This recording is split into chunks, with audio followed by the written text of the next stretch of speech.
The Expert Series is brought to you by Draw It Paint, the dry erase paint company that specializes in the highest quality of whiteboard walls available worldwide. Draw It Paint is constantly undergoing tests and procedures to ensure industry-leading, top-quality products with 3 selections to choose from. Recruit, Unique, and Limitless are guaranteed to suit all your dry erase paint needs.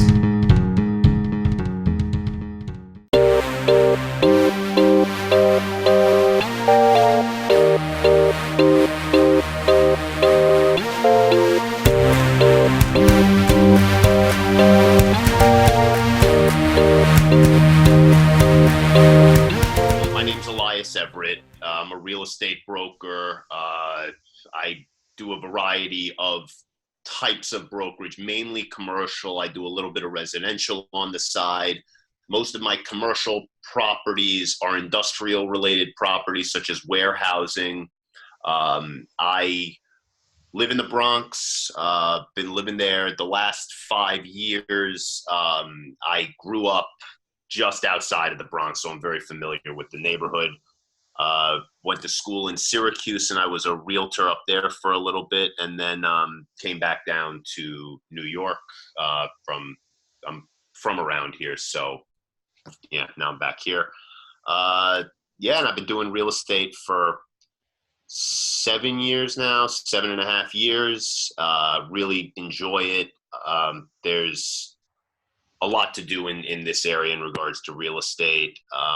And yeah, that's pretty much my rundown. Okay, that's a good intro.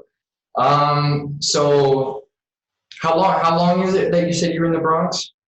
I've been living in the Bronx 5 years now. I moved back to the area 5 years ago, so 5 years now. I live in Riverdale, but actually I'm moving to the other side of, if you know the Bronx, there's a park in the Bronx called Van Cortlandt Park, and I'm moving from one side of the park to the other side of the park at the end of the month, which is kind of exciting. So. Okay, that's pretty cool. So there's like the 5 boroughs of New York City, and they all have their own different cultures and personalities. What makes the Bronx so like unique and special to you? Okay, so I pretty much went into this one. The Bronx is a very culture-rich area. There are so many different cultures, and this has been going on for the last 100 years. At one point, I'll just give you a brief history of the Bronx. In the early 1900s, the Bronx was a significantly Jewish community. It was actually about 50% Jewish, the entire part of the Bronx.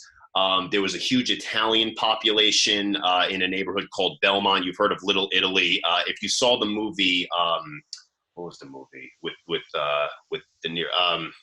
I think it was A Bronx Tale. A Bronx Tale, yeah. That took place in Belmont, which is this very Italian neighborhood. A lot of people have heard of Arthur Avenue. Very cultural street with a lot of Italian shops, meat shops, cheese shops, restaurants. Other nationalities that have wound up in the Bronx. There's a very large Irish community in the Woodlawn section of the Bronx. And everywhere you go, when you go to these neighborhoods, you see the character, and it changes so much. Each block, everywhere you go, there's really the history of those cultures, which is kind of rooted in the Bronx, which is very, very interesting. And then later into the 60s and 70s, hip hop became a very big thing. Hip hop was started in the Bronx, and you see a lot of that culture in the Bronx right now, specifically in the South Bronx. I feel like that's really been a push to what's been going on down there. They're even putting in a hip hop museum. They're going to be building one in the next couple of years. Another interesting cultural aspect that's a world practice dance. Salsa dancing was actually started in the Bronx. A lot of people think that it has its roots from Cuba. It absolutely does, but it really took hold in the Bronx and in Spanish Harlem. These 2 locations were very big with salsa music and salsa dancing, and that's really where it got big. And now it's an international dance, and it's kind of cool if you think about it. Other things about the Bronx. the Yankees, the cultural icon of the entire world. I mean, you go over to China and people are wearing the Yankees hats. Unfortunately, they are not going to be going to the World Series, but it is what it is. But that is such a historical area. The new Yankee Stadium is beautiful, and people come from around the world to check out the Yankees because they're probably the most well-known sports dynasty in the world. I mean, there might be a soccer team here and there, but I'd say the Yankees if I were a betting man. So you see a lot of culture in the Bronx. It's definitely an eclectic mix of every type of nationality, which is cool. It's interesting to go from neighborhood to neighborhood and see the change in culture. Yeah, for sure. That's why it's so special to me. So to answer that. I can see that. I can see that being for a lot of people how they want to live in an area that has that much exposure to culture. It's interesting stuff. And like you said about the Yankees, they are like known like all over because they are probably the biggest team. I feel like it. Yeah, I mean it's hard to question. You see Yankee hats everywhere. It's like not in New York. I'm talking everywhere. Yeah, even up in we're in Edmonton, but you'd see Yankee hats and stuff like that. I know from my hometown, there's a lot of people that would wear them and stuff. Like it's just it's almost like a trending thing. Where are you from originally? I'm from Red Deer, so that would be like an hour and a half south of Edmonton. Okay. Yeah, still in Alberta and all that. But yeah, I guess I don't know if this ties in with like maybe the culture and stuff, but do you have many activities outside of your work and stuff? Like, do you get involved in the community and all that? Yeah, I'm fairly involved. Just from a general perspective, the main thing that I'm involved with, I do a lot of extracurriculars, a lot. I have a very busy schedule. One thing that pertains to the South Bronx, I'm involved in an organization called South Bronx United.